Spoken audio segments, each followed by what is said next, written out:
السلام علیکم خو ګملګرو په نن ویډیو کې به تاسو ته دغه طریقه در هم چې د مختلف تصویرونو به بیک گراوند څنګه لري کوو یعنی کومه ځان له تملین جوړو یا موږ خپل دوه تصویرونه یو ځای کوو یا موږ خپل تصویر له بیک گراوند بر بدلو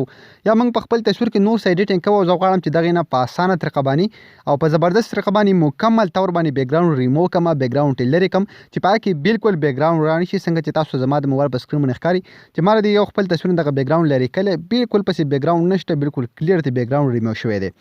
دا چې بسنګ تاسو کوی تاسو ډیر زیات په اسانه طریقه باندې کولای شئ ویډیو تر اخره پورې وګورئ دغه مکمل طریقه تاسو درخم او که ویډیو مو خوښ و د خپل مرګرو سره ضرور شیر کړئ چې او هم دا طریقه زده کړئ او راځي چې تاسو دغه مکمل طریقه درو خایم نو خو ګمرګرو پاس لپاره به تاسو کړئ په خپل موبایل کې به دا اپلیکیشن انسټال کړئ د دې لینک به تاسو ته په یوټیوب کې به ډسکرپشن کې میلاو شو کوم ملګری چې زموږ دا ویډیو فیسبوک کې ګوري تاسو ته به دې ویډیو د پاسه هم لینک میلاو شو دې ویډیو په کمنټ کې به هم تاسو ته لینک میلاو شي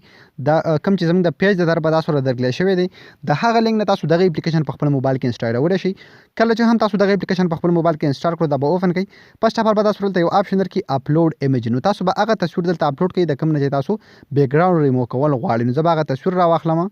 کله چې هم تاسو هغه تصویر راواخلئ تاسو ته ښکاري هغې باندې اپلوډینګ روان دی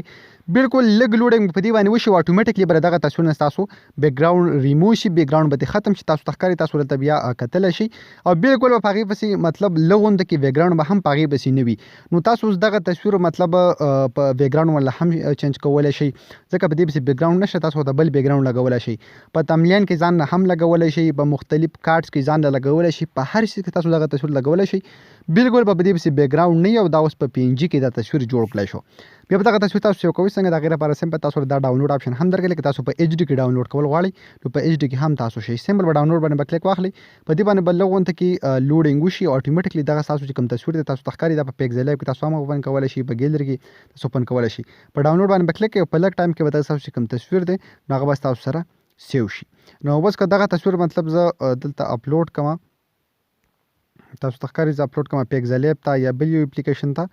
نو دلته به هم په اسانه طریقه باندې تاسو ته ښکاري په اسانه طریقه به دا زما سره اپلوډ شي پیکزل ایپ ته او زه پکې بیا دلته هر قسمه ایډیټینګ شم کولی په دې پسې به بالکل بیک گراوند نه وي تاسو ته ښکاري په دې پسې بیک گراوند نشته